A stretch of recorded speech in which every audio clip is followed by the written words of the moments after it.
Él nunca lo vio venir. Y sinceramente yo nunca pensé que llegaría tan lejos. Pero cuando un hombre te mira a los ojos y te dice que es imposible que comprenda su mundo, a veces la única respuesta honesta es dejar que descubra exactamente en qué mundo vive. Me llamo Walter Kowalski. Tengo 63 años. Nací en Thunder Bay, Ontario, hijo de un inmigrante polaco que trabajaba en los silos de grano y de una madre que limpiaba casas en la zona norte de la ciudad 3 días a la semana. No éramos pobres en el sentido que destroza a las personas. Éramos pobres en el sentido que les enseña. Cuando yo tenía 10 años, las manos de mi padre estaban tan ásperas que, cuando me las estrechó antes de irme a mi primer día de instituto, sentí como si estuviera agarrando la corteza de un abedul. Nunca se quejó de ello, ni una sola vez. Solía decir que los callos en las manos de un trabajador eran la autobiografía más honesta que una persona podía escribir. Llevé eso conmigo durante 40 años. Pasé mis 20 años manejando el martillo en construcciones residenciales en el noroeste de Ontario. A los 30, tenía mi título de oficial y un pequeño equipo de 3 hombres que confiaban en mí lo suficiente como para seguirme de obra en obra. A los 40, había constituido mi primera empresa, Kowalski General Contracting, y estábamos consiguiendo contratos para desarrollos comerciales en toda la provincia. No era ostentoso al respecto. Conducía el mismo tipo de camioneta que siempre había conducido. Llevaba el mismo tipo de botas de trabajo. Tenía mi oficina encima de una ferretería, en un centro comercial a las afueras de Sudbury, porque el alquiler era razonable y no necesitaba impresionar a nadie con mi dirección. Cuando cumplí 60 años, Kowalski Construction Group se había convertido en algo que a mi padre le habría costado creer si se lo hubiera explicado. Operábamos en 4 provincias. Teníamos participación en 17 proyectos de desarrollo activo. Empleaba a poco más de 400 personas directamente y a otras 200 a través de acuerdos de subcontratación.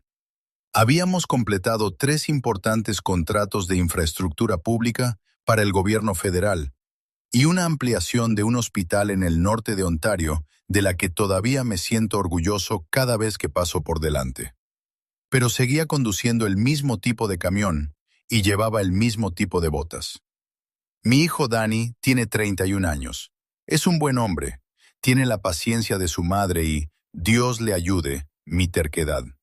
Conoció a su prometida Claire en un programa de educación continua de la Universidad de Toronto hace unos 4 años. Claire es inteligente, cariñosa y hace reír a Danny de una manera que no había visto en él desde que era adolescente. Me gustó inmediatamente. Me gustó aún más que fuera claramente ella misma. Tenía opiniones, se aferraba a ellas y no las cambiaba solo para mantener la paz. Ese tipo de carácter vale más que la mayoría de las cosas que puedo nombrar. El compromiso se había anunciado el otoño anterior. La boda estaba prevista para julio en una propiedad al este de Collingwood.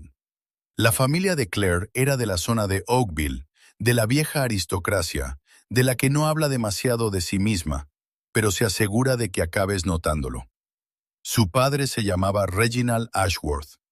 Tenía 67 años, estaba semijubilado y había pasado la mayor parte de su carrera como socio principal de una empresa de inversiones de Bay Street. Era el tipo de hombre que conocía los restaurantes adecuados, los clubes adecuados y a las personas adecuadas. Tenía ese refinamiento particular que no proviene del esfuerzo, sino de no haber tenido que esforzarse nunca en nada que le importara. No lo digo con amargura, lo digo como una observación. Hay hombres que se forjan con las dificultades y hombres que se forjan con la facilidad, y normalmente se les puede distinguir en los primeros 10 minutos de conversación. En el caso de Reginald, lo supe en los 3 primeros. La cena de ensayo se celebró un jueves por la noche, a finales de junio, en un comedor privado de un restaurante cerca de Collingwood que, según me dijeron, tenía una lista de espera de 2 meses para reservar. El trayecto desde Sudbury me llevó unas 3 horas y media. Llegué en mi camioneta, la aparqué en el estacionamiento entre un Mercedes y un Range Rover, y entré vestido con pantalones de vestir, una camisa con cuello y la chaqueta que mi nuera Margaret me había comprado para la graduación universitaria de Danny. Era una buena chaqueta, pero admito que la había usado más veces de las que probablemente debería sin llevarla a la tintorería. La familia de Claire ya estaba reunida cuando llegué. Había unas 20 personas en la sala. Los padres de Claire, sus dos hermanos y sus esposas, varios amigos de la familia y algunos amigos comunes de Danny y Claire de la ciudad. Danny estaba al otro extremo de la sala, hablando con uno de los hermanos de Claire, y enseguida me vio y se acercó para saludarme. «Has venido», me dijo, y me abrazó como lo había hecho desde que era pequeño, con todo su cuerpo, no solo con los brazos. «Sabía que vendrías», le respondí. Claire se acercó y me besó en la mejilla, y le dije que estaba preciosa, porque lo estaba. Me presentó a su madre, Patricia, que fue amable y cordial, y luego a su padre.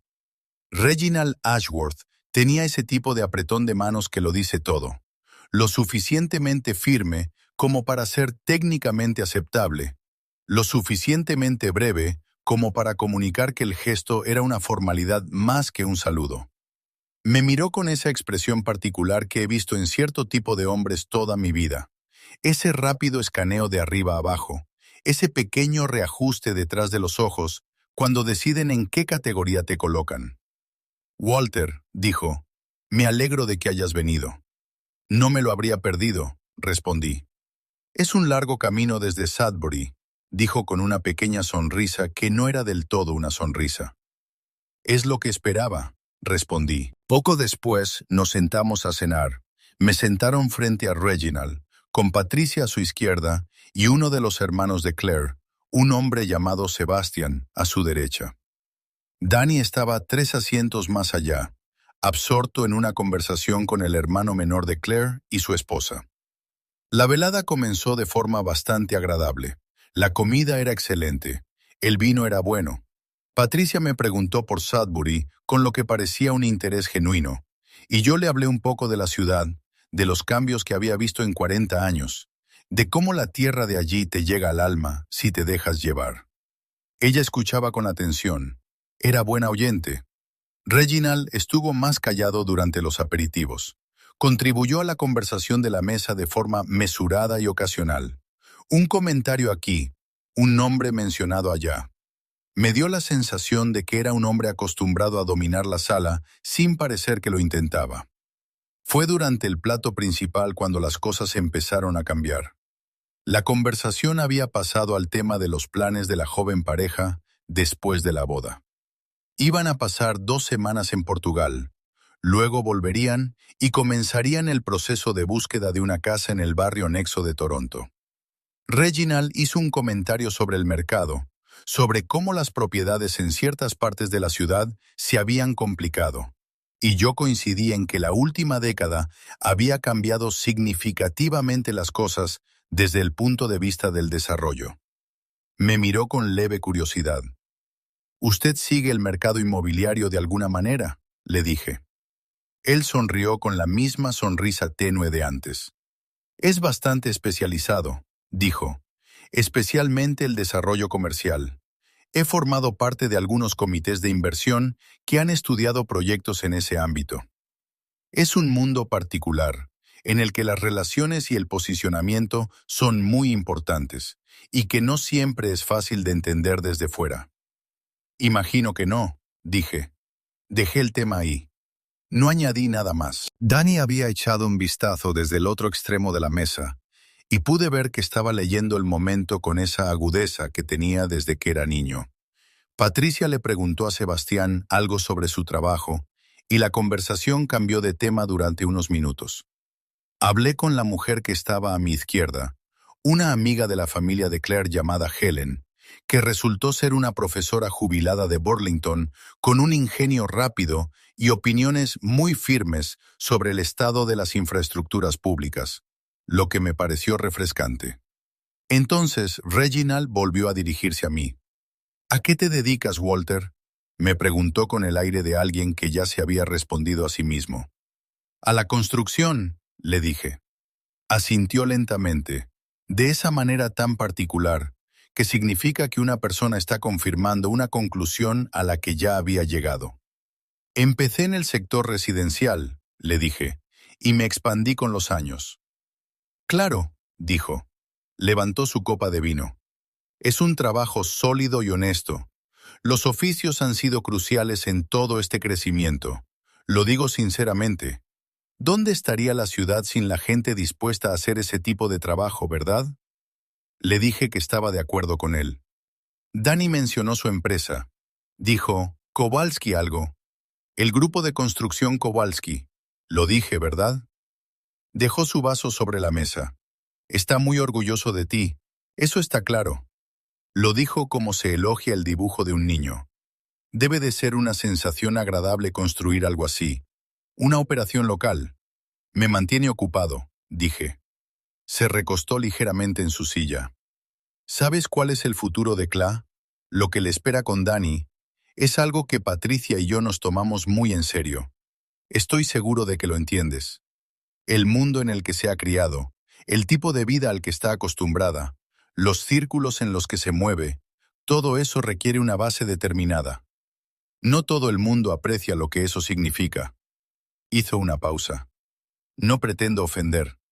Por supuesto, es un mundo diferente. No necesariamente entenderías todo lo que implica mantener ese tipo de vida. La mesa seguía llena de ruido con otras conversaciones.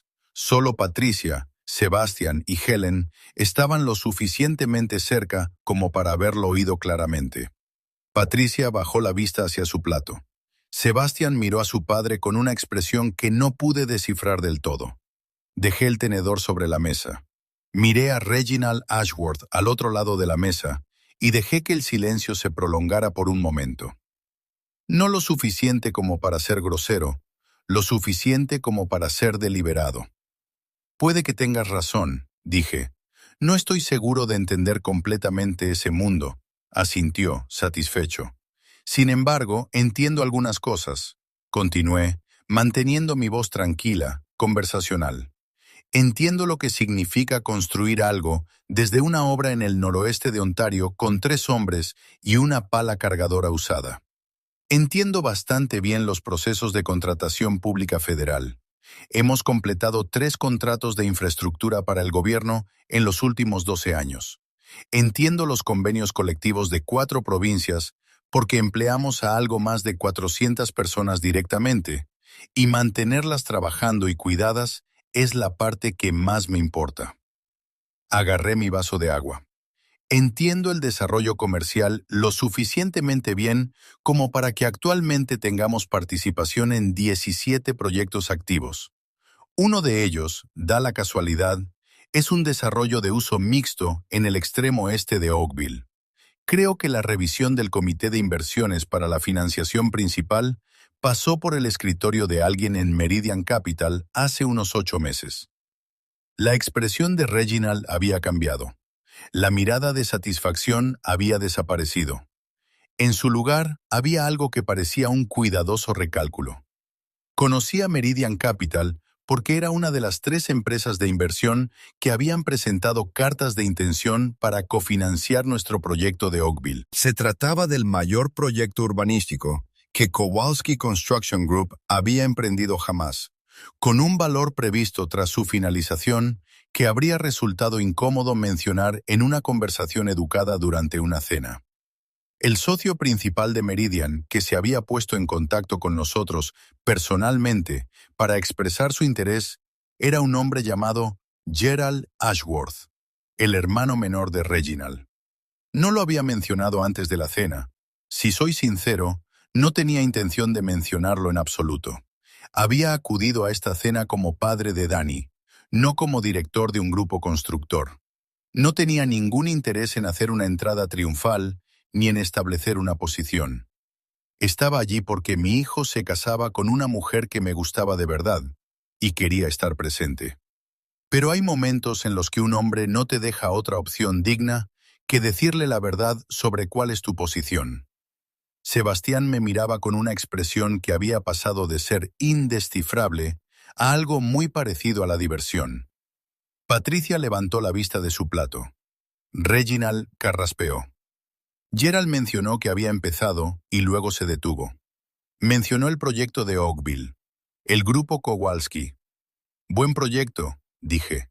Estamos orgullosos de él. No lo estaba. Hizo una pausa. No sabía que lo estuvieras. No hay razón para que lo estés, dije. Y lo dije sin malicia. No he venido aquí esta noche para hablar de trabajo. He venido porque Danny es mi hijo, y Claire va a ser mi nuera, y estoy muy contento por ambas cosas. Patricia posó brevemente la mano sobre el brazo de Reginald. Fue un gesto pequeño, discreto, pero yo lo noté. La conversación siguió su curso. El resto de la cena transcurrió en un tono diferente al de la primera parte. Reginald me habló 2 veces más antes de que terminara la velada. Una vez para hacerme una pregunta sincera sobre los patrones de desarrollo de la región de Collingwood y otra para decirme que esperaba que tuviéramos la oportunidad de hablar más detenidamente antes de la boda. En ambas ocasiones me miró cuando me habló, no a través de mí, ni más allá de mí, sino a mí. Esa noche conduje de vuelta al hotel por la oscura autopista, con las ventanillas bajadas y la radio apagada. Pensé en las manos de mi padre. Pensé en la cara de Danny durante la cena, en esa alerta vigilancia que había visto desde el otro extremo de la mesa. Pensé en Claire, que había venido a buscarme antes de que saliera del restaurante, y me había abrazado y susurrado que lo sentía, y yo le había dicho que no tenía nada de qué arrepentirse, y lo decía completamente en serio. La boda fue 6 semanas después. Era una tarde despejada, de esas que a veces se dan en julio en el sur de Ontario, como para recordarte por qué la gente siempre ha querido vivir cerca del agua. La ceremonia se celebró en un campo de hierba alta, con vistas a la bahía georgiana en la distancia. Y cuando Danny se situó al final del pasillo y vio a Claire caminar hacia él, su rostro hizo algo que no intentaré describir porque no le haría justicia. Solo diré que no fui la única en ese campo que tuvo que apartar la mirada por un momento. En la recepción, Reginald pronunció un discurso. Fue elegante y cálido, como era de esperar. Habló de la infancia de Claire, de los valores que él y Patricia habían intentado inculcarle, de la acogida de Danny en la familia. Luego, cerca del final, hizo una pausa, como suelen hacer los oradores cuando están a punto de decir algo que no han ensayado completamente. Quiero decir algo sobre Walter, dijo, el padre de Danny. Yo estaba en la mesa más cercana al pequeño estrado que utilizaban como escenario. Levanté la vista. Hice una suposición en la cena de ensayo. Reginald dijo, mirándome directamente. Era el tipo de suposición de la que no me siento orgulloso. Walter tenía todo el derecho a corregirme de una manera que habría sido embarazosa, pero decidió no hacerlo. Hizo una pausa. Me dejó descubrir por mí mismo la verdad, y lo hizo con más elegancia de la que yo merecía. Levantó su copa en honor a Walter y a lo que todos podíamos aprender de un hombre que nunca necesitó que los demás supieran quién era. Había quizás 120 personas en esa carpa de recepción. Levantaron sus copas. Danny me miró desde la mesa principal y me lanzó una mirada que lo decía todo. Levanté mi copa hacia Reginald y asentí con la cabeza. Y eso fue todo lo que tuvo que pasar. En los meses siguientes vi a Reginald varias veces en Navidad y en una cena que Patricia organizó en Año Nuevo. Una vez, cuando él y Danny vinieron en coche a una de nuestras visitas a las instalaciones de Oakville, a la que Reginald había pedido asistir por lo que parecía ser una curiosidad genuina más que por diligencia debida. En esas conversaciones se mostraba diferente, seguía siendo refinado y se sentía cómodo consigo mismo, pero escuchaba más de lo que hablaba. Patricia se lo contó a Claire en privado y Claire se lo contó a Danny. Y Danny me dijo con una sonrisa que Reginald había dicho que yo era el hombre más interesante que no esperaba conocer. Gerald Ashworth, su hermano, acabó incorporándose al consorcio financiero de Oakville. Tuvimos una buena relación de trabajo. No se parecía en nada a su hermano en su primera impresión de las personas, y nos llevamos bien desde el principio. El proyecto Oakville comenzó la primavera siguiente. Si todo va según lo previsto, Estará terminado en unos 2 años y medio. 400 unidades residenciales, locales comerciales en la planta baja y un pequeño parque público a lo largo de la costa que insistimos en incluir, incluso cuando las cifras lo hacían incómodo. Algunas cosas merecen la pena el coste. Últimamente he estado pensando en lo que solía decir mi padre, no solo sobre los Cayos, sino sobre otra cosa que me dijo una vez cuando tenía unos 17 años y había vuelto a casa frustrado después de que el capataz de mi trabajo de verano me hubiera despedido delante del resto del equipo. Recuerdo estar de pie en la cocina, con la mandíbula apretada, deseando decir que estaba enfadado sin querer admitirlo. Mi padre estaba sentado a la mesa con su té. Me miró durante un largo rato. Walter, me dijo, un hombre que necesita que tú sepas quién es, aún no está seguro de sí mismo, pero un hombre que sabe quién es puede permitirse esperar. Yo tenía 17 años. Lo archivé sin entenderlo del todo. Ahora pienso en ello a menudo, sobre lo que cuesta insistir en que te vean y de lo que te libera cuando no lo necesitas, sobre cómo la forma más silenciosa de confianza es aquella que no requiere público, sobre la diferencia entre un hombre que lleva su valor en el pecho como una placa con su nombre y un hombre que lo lleva en sus manos en el trabajo de las 400 familias que vuelven a casa los viernes con algo ganado. Reginald Ashworth no era un mal hombre. Quiero dejar eso claro. Era un hombre que había vivido una vida que, en su mayor parte, había confirmado lo que ya creía sobre la naturaleza de las cosas, y nunca se le había dado una razón suficiente para cuestionarlo. Esa es una condición más común de lo que la mayoría de nosotros queremos admitir, y es una de la que no puedo afirmar estar completamente libre. Todos llevamos la huella del mundo en el que nos criamos. La cuestión es si estamos dispuestos a dejar que esa huella cambie con lo que encontramos, o si insistimos en hacer que todo lo que encontramos se ajuste a la huella que ya tenemos. Él eligió dejar que cambiara. Esa elección, hecha públicamente y a costa de su propio orgullo, me dijo más sobre su verdadero carácter que la condescendencia que mostró en la cena. Danny y Claire esperan su primer hijo en primavera. Al final, no han comprado una casa en el anexo, sino más al este, en un barrio por el que pasearon una tarde de octubre y del que se enamoraron por razones que ninguno de los dos podía explicar con claridad, que es la razón correcta para enamorarse de un barrio. Fui a ver la casa el fin de semana después de que les dieran las llaves. Era un sábado por la mañana, frío y soleado, como suele ser octubre en Ontario cuando se pone en serio. Danny me recibió en la puerta principal y me enseñó todas las habitaciones, señalando lo que pensaban arreglar, lo que querían conservar y dónde pensaban poner la habitación del bebé. Tenía la misma forma de evaluar un espacio que su abuelo. Me fijé en que se quedaba en medio de una habitación y giraba lentamente, midiendo las cosas con la mirada antes de decir nada. Nos quedamos en el patio trasero después de ver la valla que necesitaba arreglos y el árbol que requeriría atención en primavera. La valla no está mal, dije. Unas semanas de trabajo, quizá 2. Esperaba que dijeras eso, dijo Danny. Vendré en noviembre, dije.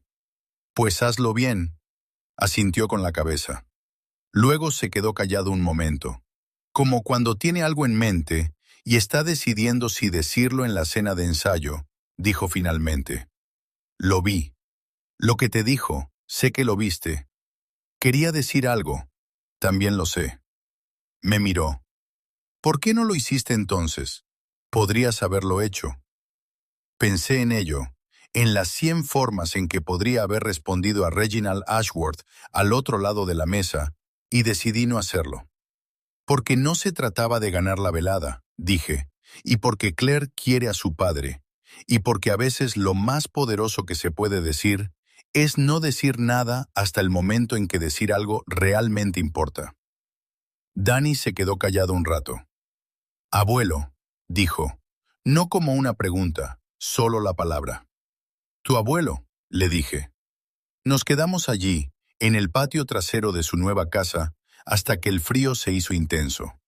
Entonces entramos y preparamos café. Su esposa regresó de hacer un recado con la compra y una anécdota sobre un problema de aparcamiento que la hizo reír antes de entrar por la puerta.